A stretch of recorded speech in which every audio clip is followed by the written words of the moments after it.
Bonjour à tous, on se retrouve aujourd'hui pour une nouvelle vidéo. Si vous ne me connaissez pas encore, en fait moi je suis Stélie, je suis l'auteur du manga couleur Lamarck, un manga de fantasy qui se déroule en Égypte, parce qu'en dehors d'être une grande passionnée des chats, j'adore aussi l'Égypte ancienne et j'avais envie de créer un univers de fantasy autour de cet univers que je trouve du coup fascinant vu que je suis une grande passionnée. Et du coup aujourd'hui on se retrouve pour une nouvelle vidéo comme je l'ai dit. Mais n'hésitez pas également après la vidéo à aller lire Lamarck qui est en lecture gratuite sur Manga Draft. Et je vous mettrai les liens en commentaire si vous avez envie. N'hésitez pas à me dire ce que vous en pensez. Donc voilà, je vais terminer l'intro ici parce que j'arrive pas à la faire, il n'y a rien à faire. Donc nous allons passer à cette fameuse vidéo où en fait on va parler de mes premières BD. Et quand je dis première BD, il faut dire que quand j'ai commencé à avoir cette passion pour le dessin, pour raconter l'histoire, pour tout ça, Internet n'existait pas encore. Ça ne me rajeunit pas du tout, mais alors là, pas du tout. Ce qui veut dire que moi, je me suis lancée franco, sans trop réfléchir, sans savoir ce qu'il fallait faire. Entre autres, sans faire de storyboard ou découpage dessiné en français. Mais ce que je faisais quand même, c'était que je créais l'histoire, un petit résumé de mon histoire. Je créais les personnages principaux, et puis après le reste, j'y allais. Allez, on y va comme ça, tant mieux. Donc, ce que je ne faisais pas, normalement, quand on fait une page de bande dessinée ou de manga, c'est comme vous voulez, c'est le même principe. On fait d'abord un découpage dessiné lorsqu'on sait dessiner, ou alors un découpage écrit si on ne sait pas dessiner, où on explique un peu au dessinateur ce qu'il va devoir réaliser. Donc, plus communément appelé actuellement le storyboard. Donc, voici un de mes storyboards. Je ne sais pas si vous connaissiez. Donc voilà, et puis après, la page finale. Voilà. Et en fait, à l'époque où je vais vous montrer les premières BD que j'ai faites, je faisais pas ces étapes-là. C'était pas intéressant. J'étais qu'une petite gamine, faut dire ce qui est. On va prendre... Oui, parce que vous voyez, moi, je suis très conservatrice, donc j'ai écarté tout, absolument tout, en fait. Les voilà derrière aussi. Et bon, faut pardonner l'orthographe, je dis qu'une petite gamine. Et du coup, ouais, parfois je sais même pas me relire moi-même. Alors, hop, je vais enlever ça. Ça va vraiment être une vidéo. Allez, on la fait comme ça, avec les moyens du bord. Voilà, donc ici je vous montre ma toute première BD que j'avais intitulée Félicia. Quel titre royal, sa vie. Donc grosso modo, de ce que je me souviens de cette histoire, c'est une fille qui a vécu sur une île pseudo-déserte, parce qu'il va lui arriver plein de trucs, et en fait l'île elle est pas si déserte que ça. Alors mon inspiration pour le personnage principal, eh bien en fait c'était tout simplement la chanteuse Maria Carey. Oui, j'aimais bien son physique, et puis voilà, je l'ai dessinée. Donc vraiment, je vous dis, c'est les premières. Il n'y avait pas internet, non. J'avais 15 ans. Donc on voit tout de suite que il n'y a pas vraiment de construction de page, vu que c'est fait comme ça et qu'il y a beaucoup trop de cases. Mais c'est sympa à regarder. Donc ouais, hop. Normalement, je mettais les dates aussi. Donc je me souviens plus exactement de l'histoire, mais comme je vous dis, c'est une famille qui a vécu un naufrage et qui se sont retrouvés sur une île déserte. Sa mère à l'héroïne n'est plus là, mais sa tante Gigi est toujours là et elle l'a éduquée. Puis il y a un petit garçon, on ne sait pas d'où il vient. Donc c'est comme je vous ai dit, une île déserte, pas si déserte que ça en fait. Donc voilà. À 15 ans, waouh, les beaux dessins. Voilà, je faisais beaucoup trop de cases, ça c'est certain. Normalement, dans une page BD, c'est entre 7 et voire 12 cases. mais pas plus. Là j'en ai 1, 2, 4,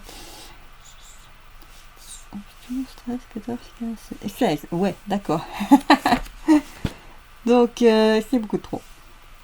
Mais voilà, en fait j'imaginais la page dans ma tête et puis je dessinais et voilà, j'y allais franco. On va pas... Hop. Qui est qui va lui arriver encore? Oui. Il y a des Indiens sur l'île. Elle n'est pas si déserte. C'était une période où j'aimais bien les Indiens. Et du coup, j'ai voulu en mettre dans l'histoire. Je crois que j'ai pas fini. Voilà. On va passer à la fin. Et voilà. Pour vous dire que je m'inspirais de Maria Carey. Je ne sais pas si les plus anciens d'entre vous se souviennent. Il y avait une pochette d'un album de Maria Carey qui était sorti cette année-là. Et ben en fait c'était son portrait. Je vais essayer de le retrouver pour le mettre dans la vidéo. Voilà. Et puis après une histoire dont je ne me souvenais plus du tout. C'était un petit on-shot que je n'ai même pas terminé parce que j'arrive pas à faire des on-shots, il n'y a rien à faire. Donc en fait des on-shots c'est une courte histoire. Et je crois que j'ai trop d'imagination, j'en sais rien. Mais c'est vrai que là-dessus, on conseille toujours de débuter en faisant des on-shots pour faire des petites histoires et en fait pouvoir terminer une histoire, en grosso modo. C'est pour ça, et ne pas se décourager. Mais j'ai trop d'imagination et non, les on-shots, généralement, j'arrive pas à les faire. J'ai toujours envie de développer l'histoire. Donc, moi, je n'ai pas fait comme ça, mais c'est vrai que quand on veut se lancer dans la bande dessinée ou dans le manga, on conseille aujourd'hui de faire des histoires courtes. Comme ça motive à continuer. Moi, c'est pas ça qui me motive. Donc, en fait, moi, ce que je conseillerais, c'est plutôt de faire ce qui vous plaît. Vous avez envie de faire une histoire, ben vous lancez-vous, cherchez pas de midi à 14h et allez-y. Moi, c'est ce que j'ai toujours fait. Je ne me suis jamais posé la question si j'allais terminer, si j'allais y arriver. Enfin, c'est peut-être tout début, avec la BD que je vous ai montré là. Au début, je me disais, est-ce que je vais y arriver? J'en sais rien. Et puis, tout comme ça, la BD fait 54 pages. Donc, oui, j'y suis arrivée. Donc, ouais, non, ne vous posez pas trop de questions. Et faites ce que vous aimez. Donc maintenant on va passer à ce fameux on-shot que je n'ai pas terminé, que je ne me souvenais plus. Et je ne pense pas qu'il y a de titre. Dans mes souvenirs, ça devait être une petite histoire qui allait être publiée dans un petit magazine de paroisse. C'était mon parrain qui allait le développer, mais évidemment j'ai fait trop de pages. Et ça n'a pas pu. Parce que normalement, je crois qu'il fallait grosso modo 10 pages. Et là, de ce que j'ai vu, j'en ai fait 12. Donc, il y en avait déjà trop et c'était même pas la fin. Voilà, c'était un personnage que je ne sais plus son nom. Hein. C'est bien de toujours noter les dates quand vous faites un dessin, une BD. Parce qu'en fait, plus tard, vous vous souviendrez quand est-ce que vous l'avez fait. Et ça, c'est juste génial. Moi, j'adore. Donc voilà, je me souviens que j'étais très fière de cette case avec le voilier. Donc dans cette histoire, en fait j'étais encore dans le délire du naufrage et des femmes qui se retrouvent sur une île pas très déserte. Hein. J'avais 16 ans, que voulez-vous? Je sais pas ce que je regardais à l'époque et ce qui m'inspirait, mais ouais, j'étais beaucoup là-dedans. Donc ouais, là je n'ai même pas mis en couleur, c'est au crayon en fait. Donc je ne l'ai pas fini, comme vous pouvez le constater. Mais c'est chouette de le revoir. Donc ouais, gardez précieusement tous vos essais, parce que vous trouvez le mieux réussi. Après plus tard, ouais, je parle comme une vieille en fait. Hein. Ouais. Là en fait, mon inspiration du moment, c'était, je ne sais pas si vous connaissez la BD Le Moine Fou. Et en fait, l'héroïne ici, je lui ai carrément fait la coiffure de l'héroïne dans Le Moine Fou. À l'époque, on n'avait pas encore vraiment les mangas papier. Donc, je n'étais pas encore inspirée par ce genre de série. J'étais plus inspirée par la bande dessinée en elle-même. pour ça qu'actuellement, en fait, mes inspirations vont vers les deux. Parce que j'aime beaucoup la BD et j'aime beaucoup le manga. Un petit peu moins le comics. Mais voilà. Donc voilà. Ici, on passe à une autre histoire. Alors là, c'était une histoire que je m'étais inspirée de quoi Aria, en bande dessinée. Je sais pas si je lis encore, hein, d'ailleurs, j'adore toujours cette série. J'ai pas encore acheté le dernier volume. Il faudra que je me décide. Oui, donc quand j'ai créé cette BD qui s'appelle Katharina, attention, hein, Katharina. Ouais. Donc, je sais pas où j'allais chercher mes titres, hein, mais bon, c'était souvent le nom du personnage. Donc là, j'étais inspirée par Aria en BD et en série TV, je pense que c'était Xena la guerrière. Bon, vous allez me prendre pour une quiche peut-être, j'en sais rien, mais je lis toujours Aria et je regarde toujours Xena. Et là, je viens de regarder l'épisode, la cérémonie. Hein. Donc oui, je les regarde encore. Mais c'est pas grave, hein. Je vais m'en sortir, vous inquiétez pas. Alors, on va regarder cette fameuse BD que apparemment j'avais prévu d'en faire quelques volumes, vous verrez ça. Donc voici la couverture que j'avais réalisée à l'aquarelle. Donc le premier volume s'intitulait L'esclave. Waouh, pas loin. Bon, je n'étais pas super douée à l'aquarelle. Hein. Tous les trucs là, je n'aime pas.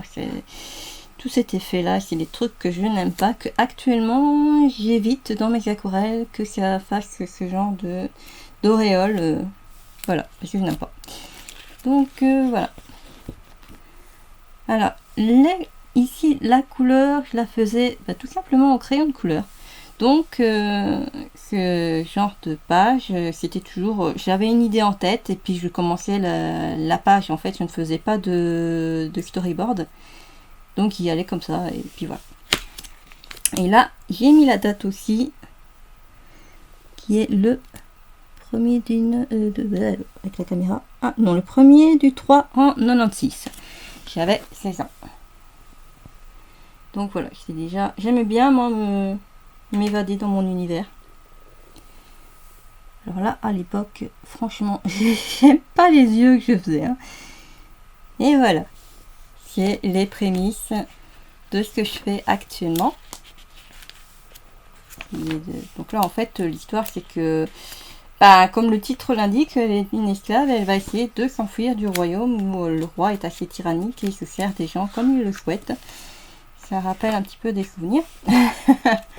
Un peu comme notre société, quoi. Sauf que c'est plus des rois, mais ils se prennent pour. Alors, là. Donc, oui, ça ici, pour la petite anecdote, quand j'étais jeune, justement, à cet âge-là, j'avais un chat qui s'appelait Croisé. Et c'était vraiment le chat qui m'a accompagné quasi toute ma vie. Hein. Il a vécu 17 ans. Et c'est celui qui reste dans mon cœur, même si j'ai d'autres bébés. Hein. Et j'avais fait une photo pour pouvoir l'intégrer. Là, c'est marrant parce que je reconnais son regard, c'est mon Croisé. Voilà, c'était un chat que j'avais envie de le mettre dans l'histoire. Ça n'a pas lieu d'être, mais voilà. J'ai toujours adoré les animaux. Donc moi, il y a toujours les chevaux. Pourtant, les chevaux, j'ai du mal à les dessiner. Mais bon, pour 16 ans, ça va. Je me démerdais. Donc voilà, on voit que le roi n'est pas très bon. Les yeux, je vous raconte pas. Faites votre devoir. Donc voilà, elle veut s'enfuir. Donc vous devinez qu'elle va réussir, elle va avoir l'aide de quelqu'un. C'est assez classique, mais voilà, quand on commence, on le fait pour s'amuser, pour s'évader. Voilà. Ah oui, voilà, elle va avoir l'aide de ce jeune homme qui n'est autre que le fils du roi, bien sûr. Ah. Alors c'était pas lui le... Enfin, voilà. Et voilà. Mauvaise idée lui a pris de l'aider, vu qu'apparemment à la fin, il n'a pas survécu.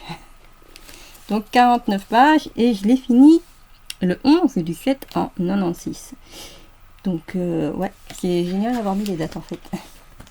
Donc voilà, là ici, c'est l'image de fin qui aurait dû être au dos de l'album, que j'ai également fait à l'aquarelle. Ici, on voit quelques recherches de personnages avec des petites notes. Hop. Là, le conseiller 3. Je faisais tout de même tout ça, quoi. Et je ne sais pas où est-ce que j'ai été trouver ce prénom de Skaël. Peut-être dans Krina. Je ne sais pas, peut-être. Alors, maintenant, dans tout ça, j'avais prévu plusieurs volumes de cette fameuse histoire Katharina. Là, je vais vous montrer en gros.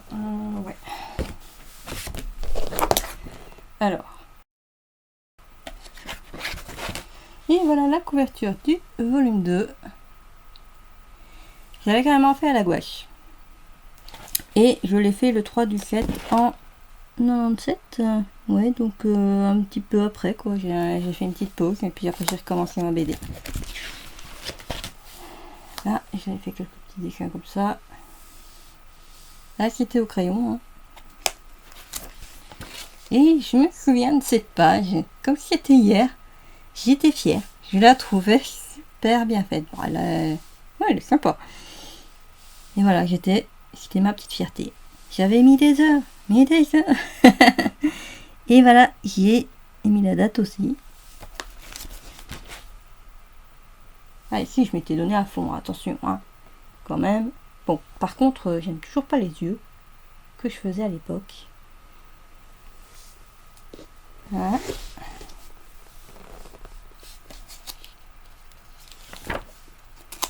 On va survoler, hein, mais voilà. Je m'étais même voir l'album précédent et ainsi de suite. Comme si en fait c'était publié. Voilà. Ça m'amusait. Je sais plus, il y avait une case. Oui, voilà. La première case, cette case-là, je l'aimais bien. Et maintenant, quand je la vois, je trouve que lui, il a l'air un petit peu suspect. Je ne sais pas ce que vous en pensez. Mais ouais, il est un peu suspect. Donc voilà. Donc elle le rencontre. Et en fait, elle veut apprendre à se défendre et il va l'aider à s'émanciper, se défendre. Et puis voilà. Ici, on remarque que quand elle rêve, je fais déjà les cases un petit peu ondulées comme ça. Vous allez pouvoir le voir dans la marque au moment où justement l'héroïne elle rêve. Et je fais toujours des cases comme ça quand elle rêve. C'est des petits trucs qui me sont restés. Et d'ailleurs, en toute franchise, une case, moi-même peut-être deux, dans la marque sont inspirées de ceci. Parce que quand vous lirez l'album, vous verrez que ça se remarque. Quoi. C'est pas tout à fait la même case, mais elle y ressemble. Voilà, l'héroïne apprend à revivre un petit peu après son esclavage. Là, on voit que c'est très franco-belge, pas manga.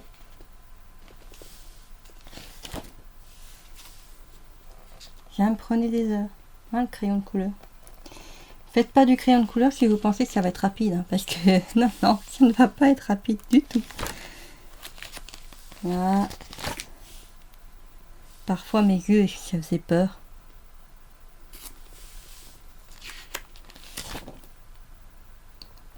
Là, elle retourne là où elle avait été capturée et séquestrée, on va dire. Pour les sauver, on ne sait pas pourquoi. Après tout, elle est trop gentille. Donc voilà. Hop.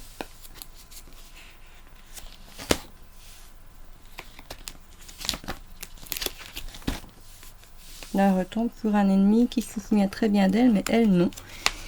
Et elle va découvrir plus tard qu'en fait, elle est de sang royal. Et voilà. Là, il y a un petit souci avec le dada. Hein. Bon, j'avais 16 ans. Hein. Et voilà, ici, pour vous dire, j'avais déjà tout prévu. Je faisais comme si c'était publié. Donc, les deux albums que j'avais déjà fait. Et là, l'album que je vais vous montrer, qui n'a pas été totalement terminé. Et là, le dessin, je l'avais fait avec des crayons aquarellables. Ça me permettait déjà de tester un petit peu tout ça. de Katharina. Et en fait, c'est mon inspiration pour cet album. C'est très simple. Bon, là, on voit, je n'ai pas terminé, j'ai pas mis en couleur. Mais oui, donc mon inspiration, je ne sais pas si vous connaissez le film Labyrinthe avec David Bowie. Et ben voilà, tout simplement. J'ai toujours adoré ce film, je l'adore encore et je le regarde encore. Je suis vraiment has-been. Et c'était ça qui m'avait inspiré. Donc voilà, et là j'avais fait le 10 du 8 en 97. Voilà, c'était toujours 17 ans. Une case que j'aimais bien aussi.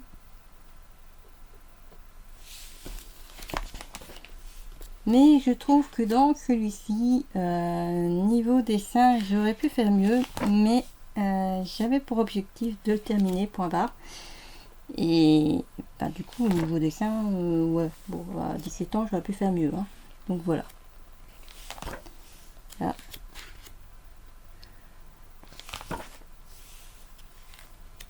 Donc là, ouais, c'est clairement dans un épisode de Xena. L'héroïne, donc Xena, doit danser à un moment donné parce qu'elle est déguisée en quelqu'un d'autre. Encore on a certainement un épisode fun. Et c'était inspiré de ça. Donc ouais. Je garde mes inspirations. Là, ils fait exprès. Et Zior, il est pas très sympa. Il va la foutre dans son labyrinthe pour qu'elle s'y perde. Un labyrinthe avec des trucs bien chelous dedans. Là. Donc on voit que ben, il n'a pas vraiment été fini. Hein. Comme quoi, quand on veut vite faire pour terminer, j'avais créé une sorte de je sais pas, je ne sais plus le nom que j'avais donné à cette créature.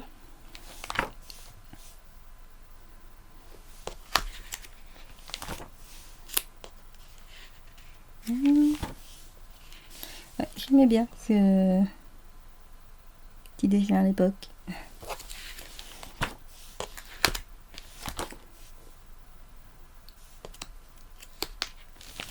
Voilà, on voit que je n'ai pas fini. Je suis passée à autre chose. Bon, l'histoire en elle-même, si, elle est finie, hein, mais pas toute la couleur et voilà. Sinon, j'avais quand même prévu pas mal de choses. Hein. Donc, apparaître, attention, hein, l'envoûtement reflèterait-il la réalité? Ou alors, après le 5, le livre sacré d'Orthogore. Mais où est-ce que je cherchais tout ça, tous ces noms? J'en sais rien. Donc voilà, c'était encore au crayon aquarellable. À l'époque, j'aimais bien utiliser le crayon aquarellable. Que voilà. Maintenant, on va passer au gros du sujet. Les origines de la marque. La toute première version du secret du talisman. Parce qu'au début, ça s'appelait comme ça. Et c'est marrant parce que je pensais ne pas avoir changé grand-chose dans l'histoire. Et en fait, si, quand même. Donc là, on va regarder. C'est vraiment... Bon, il n'y a pas de couleur. Hein. Non, non, non. Pas à ce moment-là. J'ai pas eu fini la couleur. Donc, je vais vous montrer ça. Donc, voilà. La toute première version de la marque. Donc, le secret du talisman. Ici, j'ai noté le Nil. On raconte qu'il se fit de s'y abreuver une fois pour ne plus pouvoir s'en passer. Et en fait, cette phrase, j'étais tout simplement inspirée des romans de Christian Jacques dans Ramsès le Grand. Il avait fait des romans sur Ramsès. Et ben, oui, je m'étais inspirée de ça. Alors, je l'avais appelé Ramis parce que, comme je vous dis, on n'avait pas vraiment Internet et certainement pas Internet comme actuellement. Donc là, je l'ai fait en 99, j'avais 19 ans. Donc là actuellement, ce que je ferais, c'est que je noterais prénoms égyptiens de l'Antiquité et on me passerait pas mal de prénoms et leur signification, ce qui est très pratique. Mais à l'époque, il n'y avait pas ça et j'ai beau avoir une tonne de livres, il n'y en avait aucun où ça parlait des prénoms égyptiens. Donc ce que j'avais fait, c'est que j'avais tout simplement pris le nom Ramsès que j'avais modifié et du coup je l'avais appelé Ramis. Tout simplement, c'est le secret de son prénom. Actuellement, ben... c'est Ramès. Oui, en fait, c'est un nom qui existe et j'en étais pas éloignée en fait. Donc voilà, au tout début, en fait, on voit directement le scribe, tandis que dans l'histoire actuelle, non. Et l'héroïne, qui a déjà une partie du talisman, mais brisée, en fait, c'est une fille de joie, tout simplement. Et ce qui n'est plus le cas maintenant, non. Alors voilà, elle voilà, elle a le talisman, il est dans sa famille depuis des générations, mais il est brisé, il lui manque une partie, et là, elle va rechercher ses origines. C'était moins prévu en tant que fantasy à l'époque, c'était plus vraiment une histoire classique égyptienne, sauf que je ne voulais pas apprendre quelque chose. Je voulais faire que les gens puissent voyager en Égypte, donc c'est pas historique, mais c'est pas non plus fantastique. Donc ouais, c'est par après que j'ai eu l'idée d'en faire une histoire plus que dans la fantasy. Donc voilà. Donc là, entre mes cours et chez moi, quoi, je faisais ma petite histoire. J'avais déjà commencé. Et sinon, ouais, non, là, je faisais toujours pas de storyboard. Non, je n'étais toujours pas au courant que ça existait. Non, ouais, c'est par après. Je vous montrerai le tournant. J'aimais bien cette page avec le jeu égyptien et tout. Là, on voit le scribe qui va voir son maître. Quand je vous dis que j'aime bien les animaux. Hein. Et ça, en fait, il me semble que c'est... Je l'ai redessiné, mais peut-être pas dans la version finale de l'histoire, mais je l'ai redessiné. Voilà.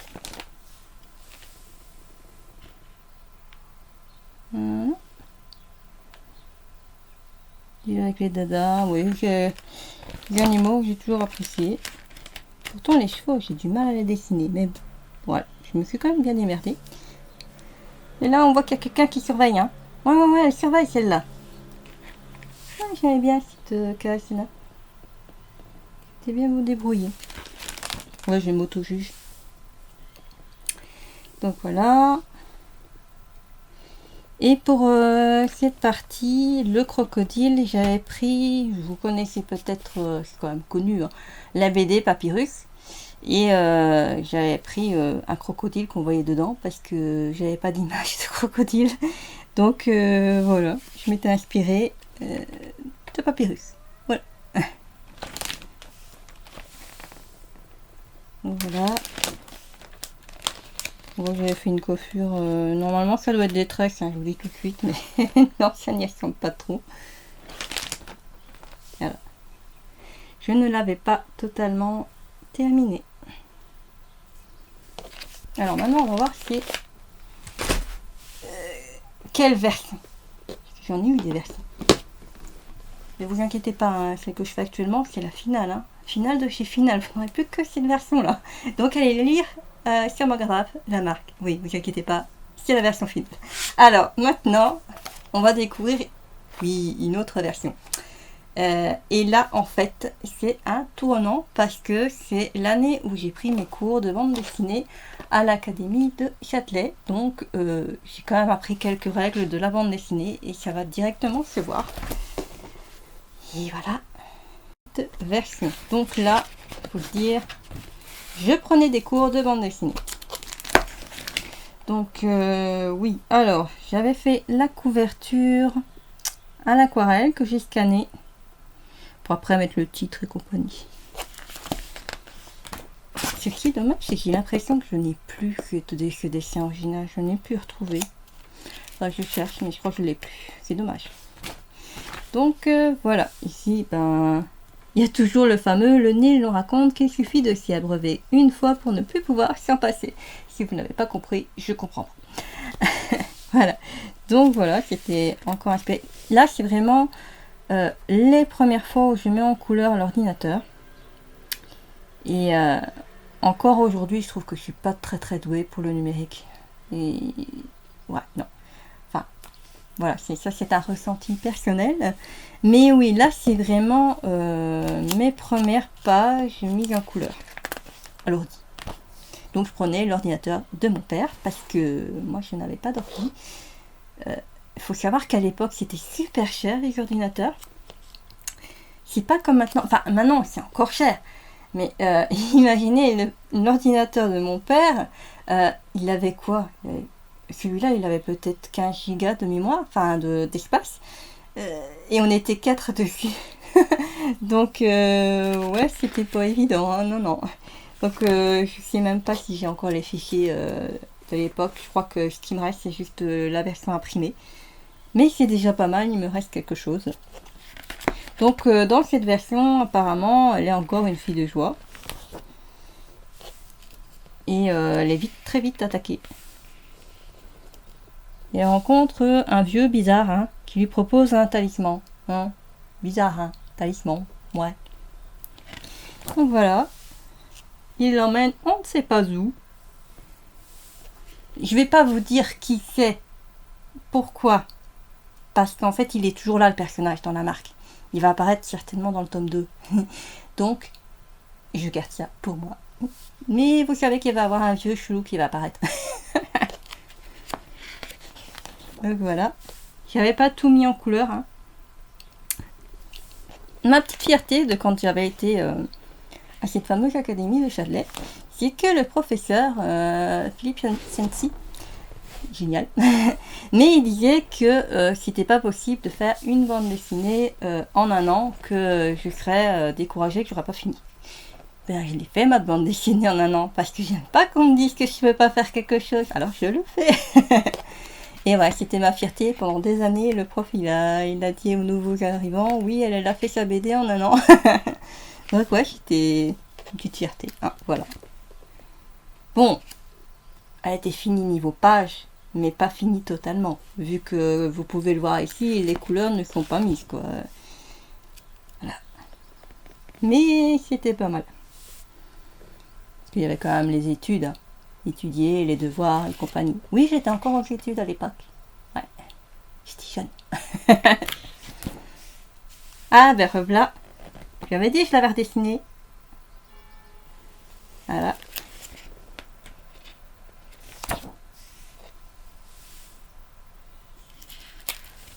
Donc en fait, Nefray actuellement, elle a eu beaucoup de versions. Et avant, elle ressemblait à ça. Enfin, elle a eu 3-4 versions en fait. Voilà, on voit encore cette scène avec la lionne qui va apparaître normalement. Oui, haha, la voilà. Je garde certaines scènes et bon, j'avoue que c'est possible que la scène réapparaisse mais d'une manière différente.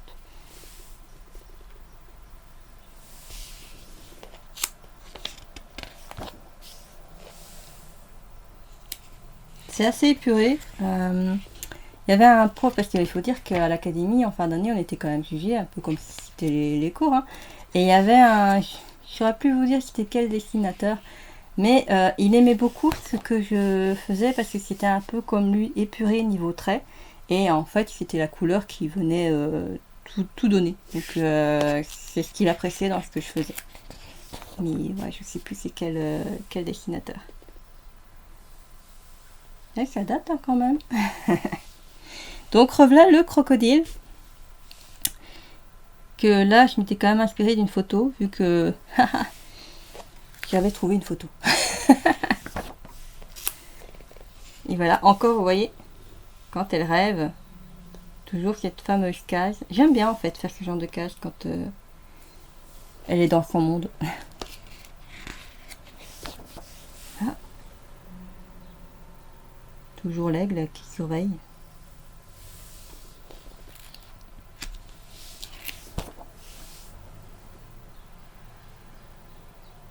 J'aimais bien glisser des petites phrases humoristiques par-ci par-là. Et voilà, le temple caché.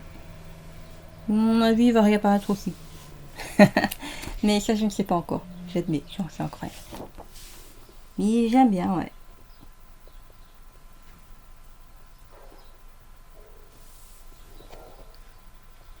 C'est vous dire qu'une histoire, Enfin, quand on aime une histoire, on y travaille encore et encore. Voilà, moi j'ai pas fait des one-shots, mais j'ai fait la marque au moins de 5-6 manières différentes pour progresser, pour m'améliorer. Et pour finir à arriver là où j'en suis.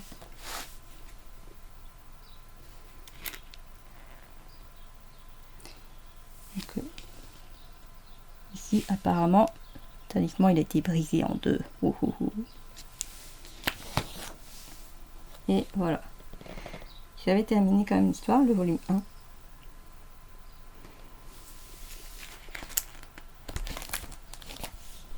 Puis faire un petit dessin. Là, la petite héroïne. Donc oui, Nefray, qui s'appelait à l'époque du coup Nefectera, vu que là aussi j'avais inventé son prénom avec par rapport à Nefertiti.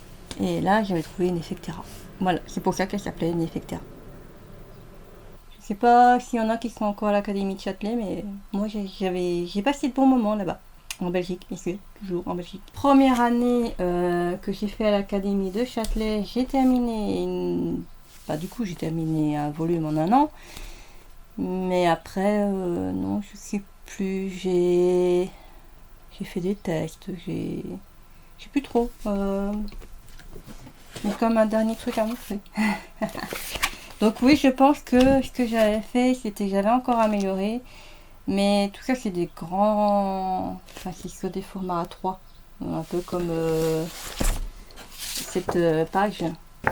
Et je ne les avais jamais scannés. Donc ça, c'est pas la marque. Hein. On voit bien que c'est pas du tout... Non, ça, c'est de la fantaisie pure et dure.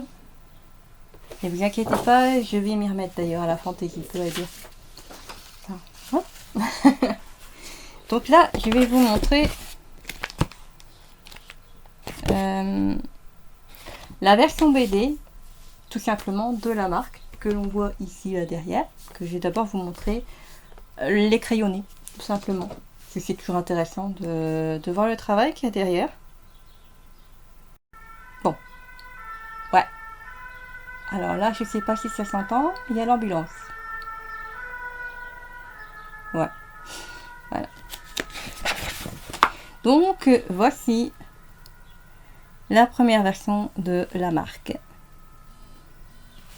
Ici, on voit que le premier album, je l'intitulais La jeune fille mystérieuse, et maintenant, en fait, La jeune fille mystérieuse, c'est le premier chapitre. Tout simplement. Donc, on reconnaît certaines cases. Je ne sais pas si certains d'entre vous ont acheté la bande dessinée. Gardez-la précieusement parce que ça sortira plus. Enfin, c'est collector. Voilà. Là, on voit la couleur. Et puis ici, hop, le fameux crayonné.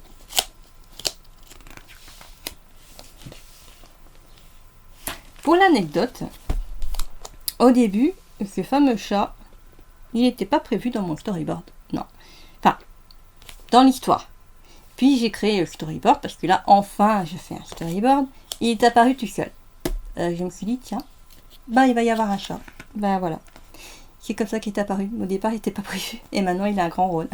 Donc voilà.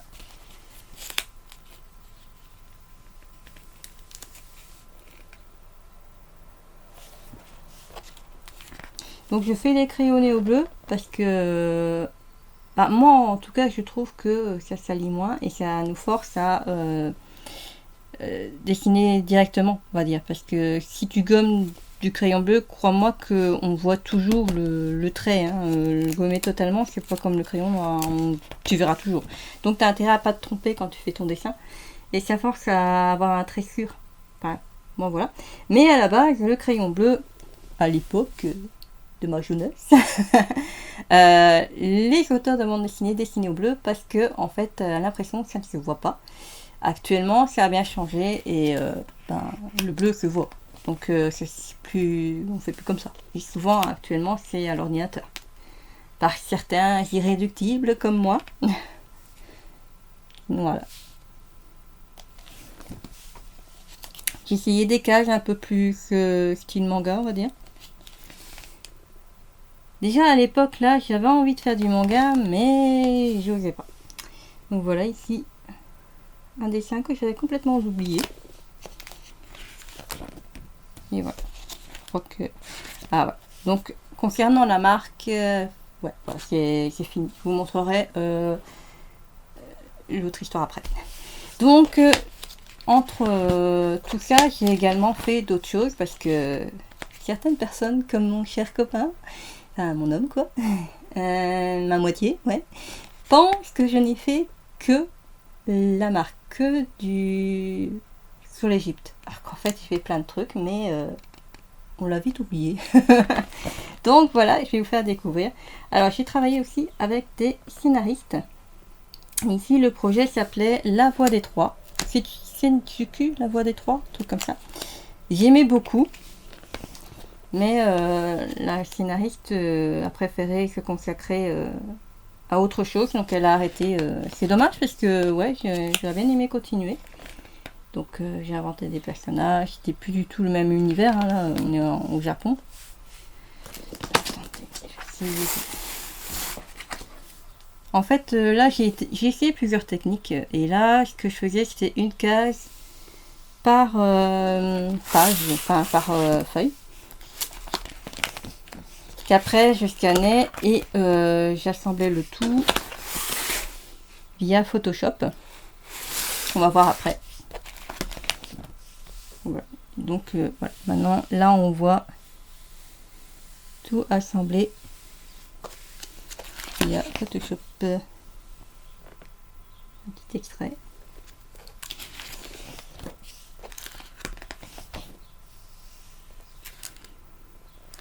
Donc voilà, j'ai eu aussi quelques petites collaborations avec différents auteurs. Là c'est encore avec c'était pour une autre histoire. Ça n'a pas abouti non plus, on avait essayé d'envoyer mais les éditeurs ne voulaient pas. Donc voilà. Là c'est une petite fée que j'avais fait comme ça. Et là c'est un autre de mes projets à moi, entièrement à moi, que j'avais appelé Epinia. Qui maintenant c'est encore un de mes projets mais n'a plus rien à voir avec l'histoire de base. Donc c'est vraiment en fait la première histoire où j'ai mis du détail, j'ai mis de la patience, j'ai fait de la recherche pour l'armure. Ouais, je m'étais vraiment éclatée. Voilà, ici c'était pour le dossier. Mon style n'est pas du tout pareil. Hein. Oh, un petit commentaire. Je fais.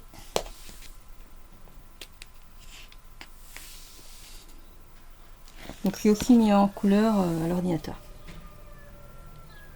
Voilà. Ici c'est un dessin que j'avais fait lors d'un festival. Je crois que c'était le festival de Sérémanche.